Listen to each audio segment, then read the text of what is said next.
The Twain Harte Elementary School Water Conservation Project conserves an estimated 28,400 gallons of water a year by removing an 800 square foot section of irrigated lawn.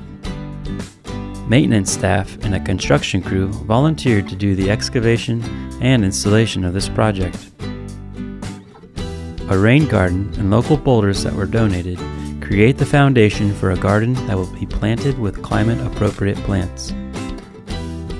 The rain garden will have an infiltration potential of 15,000 gallons per year and will help reduce flooding. As rain falls and gains speed from the hard surface of the parking lot, it flows and enters the rain garden where it spreads and infiltrates into the soil.